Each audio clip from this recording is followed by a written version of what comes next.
Welcome back YouTubers to my channel of an everyday life of an Aspie. If you're following me right now, I'm Aspie and I'm all about creating mental health and awareness as well as sharing you all my life stories with Asperger's syndrome, OCD and the like, taking you all on a journey, walking in my shoes to see what my life is like different to your guys.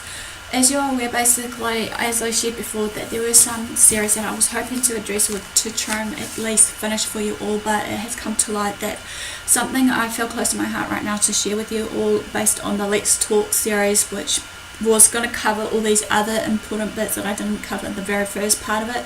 So it's going to be broken down into more parts now as it's coming to light of based on the research and findings versus also what I've been talking to that's in the face of the brink of it all, of one topic especially, which is the education sector of the special needs, basically, of what she shared with me. And hopefully with this part especially, even though the next few series over of this Let's Talk, it will be covering up other bits like health, lifestyle, more on education, more on also the employment sector and all these other important factors that I would like to address to you all. So enough further ado, basically I want to just share right now what I've researched and what I've been talking about with this person based on my opinions, hopefully, as well as their opinions. So let's begin this. As I've been researching, Radio New Zealand basically did a special education update, which involves basically integrating in a change of the everyday language of what to call people with special needs, or just the special education sector sort of thing, like it's similar to what I've shared before earlier. If you've been following me from day one, basically, of all these clinical terminologies of what to call people that are clinically diagnosed with Asperger's syndrome and the like, be it whatever it may be. Like, especially to this, special needs kind of, change of language to additional learning needs, obviously, that they're trying to change it to for some reason. But the government here in New Zealand hasn't given the extra funding for people that needs it most, I've seen, as well as all these other, cabinets that deals with education, health and all the like. But as someone said to me, then, it means obviously there'll be more payment of something more than others. Anyway, what has been proposed is spend more time at early childhood or the preschool age children, however, but then has been removing stuff from the ages of 18 to 21 years of age, hoping that by the age of 7 years, however, for children that, will have less needs. But we know that for some children that are clinically diagnosed with whatever special needs it is, be it Down syndrome, be it cerebral palsy and the like, sometimes it's based on the parents to try and fork out extra funds through their own pockets if they can't get it through the national department of the government of working income or some other bits and pieces here in New Zealand that is supposed to be helping us to make ends meet, regardless what it may be. Yeah, we know that it's not 100% true though, however, that with kids that needs to be met more longer than just the tender age of 7 years, basically. Children with fetal alcohol syndrome, however, needs to be, access for that until they're 8 years old, however, to, gain that specialised funding. But from what I have researched so far, based on what someone's been giving me about a report here, or like a little blurb of the Special Education Breaching International Law report, basically, some of this will be continued on, and the second part of it will be basically, at the moment, someone wrote, the government's failure to protect disabled children with an enforceable right to education is a breach of international law, says the Community Law Centre Youth Law. In its report, though, however, challenging the barriers ensuring access to education for children with special education needs was published today. Youth Law said many children with special needs were being denied a full set of education that is required for them.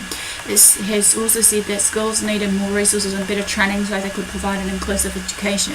So it's all about inclusive education, not exclusive education, which like I said before briefly, that I was hoping to talk more about it.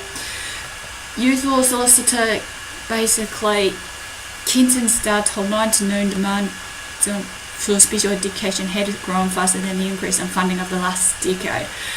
Mrs. does say schools needs more guidance to ensure children with disabilities are treated fairly. However, the government has ruled out funding increases until an overhaul of the special education system is complete. Youth Law's report said the government's failure to legislate to protect disabled children's right to attend schools was a breach of the United Nations Convention on the Rights of Persons with Disabilities, or the UNCRPD it's abbreviated down to. Article 4 of the UNCRPD requires our government to adopt all legislative measures to implement the rights recognised by this, act that I'm sharing with you all. Our view is that by not legislating for an enforceable right, our government is currently in breach of its obligations in international law, the report has legally said. It is said also legal protection was needed because some schools discourage enrollments by disabled children or bar them from attending for a full day or for certain events or activities. The report has also said the number of people seeking help from Youth Law for special education problems has increased significantly in the past 4 years, and especially since the start of 2015. It was then said New Zealand was regarded as having one of the highest proportions of mainstreaming of disabled students into regular classrooms in the world, and the Education Ministry has set targets for providing a fully inclusive education system. However, the report says schools need more resources to realise that intention. Increasing responsibility has been placed on schools to provide the necessary skills and support to students, but without significant investment, however, in increasing funding to schools that will enable the capacity and capability to do this. The report said that the education system relied too heavily on the goodwill of schools and did not have enough procedural protections for students. It recommended an enforceable legislative right to reasonable accommodation within education and the creation of code of practice, outlining further procedural protections with respect to the provision of education and support to students with disabilities by governmental bodies. Left alone with hours with nothing to do. The report included several cases of studies of children with disabilities in the school system. One of them was about a bright child with autism in primary school. Jay was often left alone in class for hours with nothing to do. In intermediate school, Jay was stood down without any recognition of his special needs. Jay's behavioural problems were aggravated because the school failed to adhere to the plan that was set in place for him. Another case study described the experiences of a child with global development delay. Kay was denied many opportunities at school that were given to other students, such as not being able to participate in cooking, art and tech. Kay was labelled as violent and aggressive, reflecting a lack of understanding of his behaviour and needs. The school refused to put in place strategies that would help support Kay. The report recommended compulsory training in special education for trainee teachers and funding for training for teacher aides. So it called for dedicated funding for each school to have a special education coordinator. If the ministry is serious about investing into these successes of an inclusion education system, however, they need to prioritise the creation of a dedicated staffing entitlement for this role and ensure that an appropriate qualification scheme is phased in. Education Ministry Special Education Head David Wales said New Zealand already had a legally enforceable right for all children, all students, including those with disabilities, to attend their local state schools. This is in sections 3 and 8 of the Education Act in 1999 that has been introduced. The introduction of these rights, however, and this has resulted in New Zealand have one of the most inclusive education systems in the world, he said. Dr. Wales said if there were concerns about a child's inclusion, the Ministry could or would work to enforce their right to education. That could be working with the school and parents, directing a school to enrol a child, or invest in the governance of a school by appointing a limited statutory manager or commissioner. Our education system still has more work to do to include all children, but schools and teachers are making rapid progress. Dr. Wales said the Education Review Office has found that 78% of schools in 2014 alone were mostly inclusive, up to from 50% in 2009. So basically, as I said here though, however, there is going to be a rally obviously that's been lined up from a group of people that's going to be holding around New Zealand obviously on 22nd of September based on this findings of what's going down. Basically this will be held outside the parliamentary building in Wellington, as well as I've been told that there's going to be a rally here held in Palmerston North, and it's probably going to be worldwide around New Zealand to send out messages to basically, the Parliament what needs to be done. It's obviously going to be more up to date of what's to come of these events, like with this group that someone shared me the link to on Facebook. So to invest in the inclusion of all people, but just to hopefully get into this though, however, we all need to have a well-resourced education system that supports the rights of every learner, not just people with special needs. You know, everyone has the right to learn, you know, from whatever age or stage of life. To me, basically, regardless of all this, there has been some, you know, recent debates about inclusion, education versus exclusion, but I feel that, yes, as it reads in that report that I just read briefly just now, that it should be based on basically knowing what is readily available out there for people, even though sometimes that, you know, funding is short, and this has been going on for too long, however, of what's going down at this point of time. However, obviously for this rally though, we do have rights, so this is the reason why the you know, having a bit of a, you know, rally right now as of next week on the 22nd of September, basically just to say that they have every rights to be included, every rights to learn, basically, and participate and succeed in life, in their education, and just life in general. Even though, like I said before, in one of my videos I've been watching, especially for people with Asperger's syndrome, what's the future for people with Asperger's syndrome, hopefully, especially for us, we'll be more entailed on that.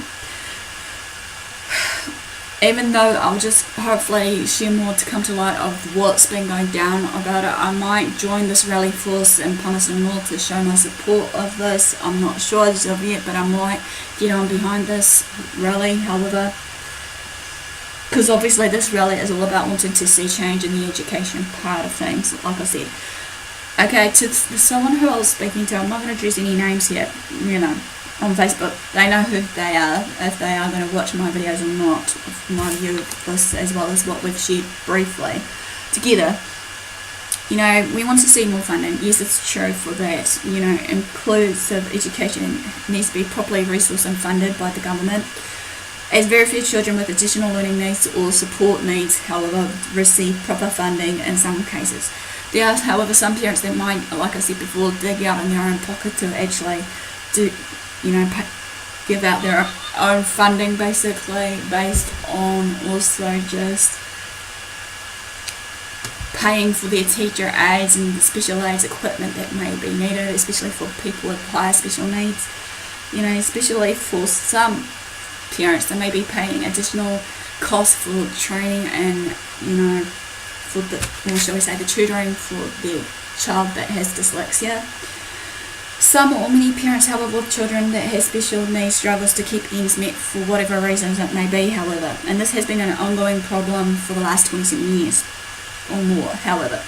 As we know, many parents have been holding on to hope for various updates and reviews that would bring out the change for this very topic that I'm sharing.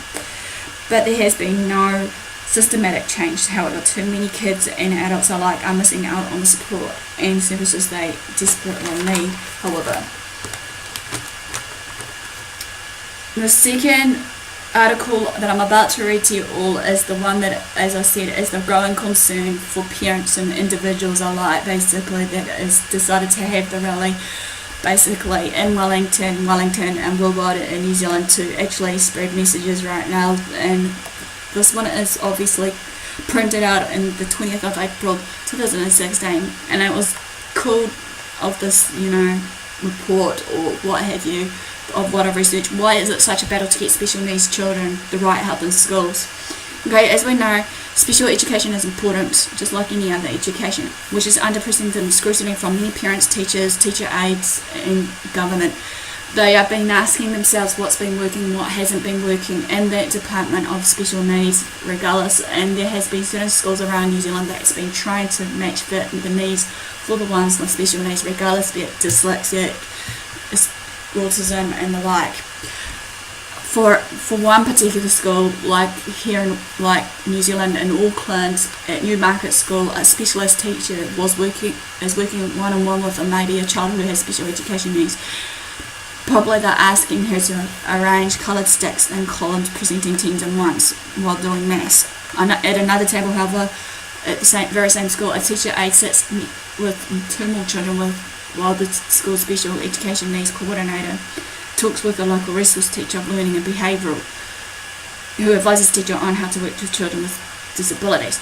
But as you know, basically, you know, like I said, there needs to be more awareness, more, not just research and stuff, but on how to handle with people with special needs, you know. But obviously, in that clear example there, especially at first glance for us, it has shown that obviously it's simply a snapshot of the special education that system that has been put into place and is at work right now. But if you look deeper beyond that, though, some of the strains on the system are quite evident, though. The specialist teacher is paid for from the school's operational funding. The obviously special needs education needs coordinator, however, role was created by the school from its staffing entitlement, and the obviously, you know, resource teacher of learning and behaviour basically says while that she can come up with the good plans for integrating children into the classroom, there isn't always the money to make this happen for them. The Ministry of Education admits the system is not sustainable, but it says change is coming in the form of an update, which is coming up this year, probably from memory, as of that rally and everything else that they're hoping for is change that will make special education simpler and better coordinated. The Ministry's Head of Sector and Other Women in Support, Katrina Casey, says the details are still being finalised, however, but the main aim here is to make sure the system is simpler and better coordinated for teachers, adults with special needs or what have you. The Ministry's Head of Sector and Other Women in Support, well, I said that already. We're looking at changing this. What she said is that we're looking at changing the system so that we basically have everything designed out from the child and look at the building of things we know works and that works incredibly well and doesn't work, and then just also working at tailoring and targeting services, making sure that all the parts of the system that are delivered in different places are working together in these interests of the needs of any child.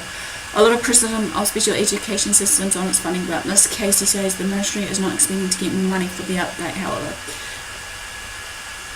Obviously, a quote here that they've said about it is, before you can talk about funding, you need to be convinced that the system is most efficient and it can be, and we're not conceived about that. Child projects that the ministry is running this year, obviously before it's leading up to the end of 2016, however, is to help shape the update, are already making improvements that people had not thought possible, and that shows improvements can be made without more funding. She says the Education Minister, Hekia Parata, says the government has been investing more in special education. We are currently spending up to at least $590 million or just over on special education alone, and that has increased by 29% from the last 6 years ago. So there is more funding available, but we are getting the best of what is funding is the best question we're trying to answer, and I don't think we are. That will not go down well with families of children with disabilities or teachers, principals and so on and so forth, especially at schools in poorer neighbourhoods. Ministry figures shows schools in the lowest 5 deciles have only 40% of the school roll, but 60% of the 1% of the children in the ongoing resourcing scheme, 60% of the children in the ministry's behaviour service, and 52% of the children who are with the communication service. The deputy principal at Sale 1 Primary Matarua East School in Auckland, however, Kathleen Porter has said that the school has a special education register of up to about 30 to 50 children, far more than 5 or so children listed on the register of the nearby Desert 10 school where she used to work. The only difference is the socio-economic area. There's a direct correlation between not just educational needs for those children, but also with health needs. The social needs, the access to health and budgeting, resourcing through loans and social development, and what is on our register, it can't be denied. It's a fact. So as I said, it's a growing problem, obviously, in all parts for people with special needs, not just in the education system as I'm reading, but also for the accommodation needs of what works for them in the behaviour intervention plan versus basically, the housing for people with special needs if need be and the like, as just mentioned. Okay, obviously Matarua East Principal, however, Phil Pelfroy, is a member on the Principals Federation's executive responsible for education. He is positive about the special education update, but doubts it will go far enough, especially given the growing numbers of children with behavioural problems. As many people are questioning what's going on with kids at certain tender ages as they grow with behaviour problems and the like. They do understand what we're dealing with, I get that, but right now there's nothing significant supporting us for those children. Another part of the sector crying out for more funding is early childhood education. There's 20% of the children in the education system, but only 5% of the special education funding. Katrina Casey says the update will ensure children get help earlier, but the chief executive of the Early Childhood Accounts, Peter Reynolds, says the change cannot be soon enough. The model isn't working, it's got to be changed, and it's got to be done quickly. It's okay to take your time of doing a review, or whatever you want to call it, but at the end of the day, we've got people falling through the gaps right now, and they shouldn't have to. In Auckland again, another school, Newmarket School, said the transition from early childhood education to the classroom is the focus of one of the 22 trial projects that the ministry is running as part of its update. It is trying to ensure children with special needs are well supported when they start school, and Principal Wendy Cofoyd says it's already making a difference. From a school's perspective, we now have a bridge between the early childhood centre and the school, so rather than children rock up on their 5th birthday ready to start school and teaching the school having no supports in place, not having met parents in some cases, we're now able to nest the child through into that starting school process. For all of the talk of level support and pools of funding, parents and disability advocates often complain that schools and teachers don't actually want the cost and hassle of having children with special needs in the classroom. Giovanni Tessel is the father of a child with special education needs, and he believes that the problem is rooted in the structure of the school system. What he stated here is, at the moment the policy is such that it rewards schools that are uninclusive by virtue of the fact that if you do use your operational funding to support children with special needs above and beyond the very little provision there is, that's money that could have gone somewhere else, because there's competition between schools that creates a very powerful incentive not to have children with special needs in your school. As I said before in the very first start of the one of the Let's Talk About Live, about what I said in the education, what I said about grooving and dimensioning, about the one shoe fits all structure, that's 100% true, because obviously, as this is clearly stating, as what I've just read and the last part of what Mr. Tesso said, because there's competition between schools, that creates a very powerful incentive not to have children with special needs in their own schools. So basically, you gotta have to be, perfect in their structure of, not having some form of learning disability or what have you, by the sounds of it. And you're competing with, obviously, students to a degree of high grades or what have you. And I feel that with me, especially, even though I was having troubles fitting in, as well as knowing that something wasn't right with me in my mid-teens when I was learning stuff. But like I said before, briefly about my story, my parents did their darn hardest to actually get the best education right for me and my sister, regardless of their, financial situation. They were doing their darn hardest to meet both of our needs. But also, bear in mind though, with this, what I'm reading to you also, Mr. Tussos also has said that schools that welcome children with special needs are also punished in their own national standard results, which look a lot worse than those of schools with fewer children with special needs. Disability advocacy group IHC says the result is discrimination. It has made a clear complaint under the Human Rights Act, which hopes to reach the court this year. IHC Director of Advocacy Trish Grant says there will have to be major changes if the IHC wins its case, however. The government, however, is backing the update, saying this will free up resources and improve the system. Ms. Grant is unconvinced from what we've seen. We're not confident that there's anything new or different in here that's going to address the issue that has been constantly raised by principals, teachers, unions, families and advocacy groups, just like IHC, as I mentioned before. Right, as I've said before though, however, someone that I've spoken to, I'm not going to mention her name, but she'll know who she is if she's watching, is like, she said about that, abduction education funding for it is now 18 plus, is now on the cards. There will be a system for parenting this in. Moving these students out of the education portfolio altogether into, social development hands. We all have the rights, no matter who and what we are, as it's under the, Human Rights Act of learning, or the Human Rights Act, no matter what race, age, gender, disability, and that we have every right for education. But I feel that at this point of time, these rights for ongoing education has been taken away from many of us, and many amount of years that has gone by though, however. And that the kids are already at the mercy of an already dysfunctional limited system, obviously, and also in that dysfunctional and limited system, as I said before, that, there needs to be a change in the way maybe of certain teaching methods and some other bits and pieces put into place.